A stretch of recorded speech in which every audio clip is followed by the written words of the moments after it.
قرآن حکیم کا پڑھنا بذات خود باعث اجر اور باعث رحمت، یہ عام کتاب نہیں ہے، یہ کلام الہی ہے، اس کا پڑھنا بھی باعث اجر۔ اسی لیے نبی اکرم صلی اللہ علیہ وسلم نے ارشاد فرمایا، مثال دیتے ہوئے کہ قرآن کا پڑھنا کتنا اجر ہے، کہ الف لام میم کا لفظ استعمال کیا ہے، کہا یہ ایک نہیں، یہ 3 حروف ہیں۔ الف کی 10 نیکیاں ایک کے بدلے میں، لام کی 10 نیکیاں، میم کی 10 نیکیاں۔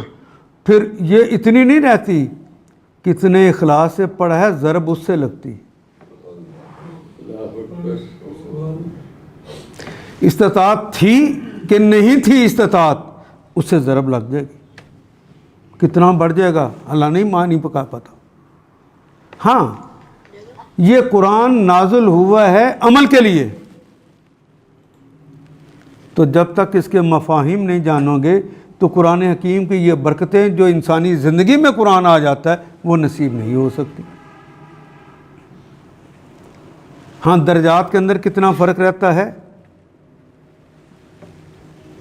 بے عالم کی 1000 سال کی راتوں کی عبادت سے مومن کی، جو جان بوجھ کے پڑھا لکھا آدمی جانتے بوجھتے ہوئے وہ عبادت کر رہا ہے، اس کی 1 رات کی عبادت زیادہ بہتر۔ یہ محمد رسول اللہ نے کہا، فرق کتنا رہتا ہے۔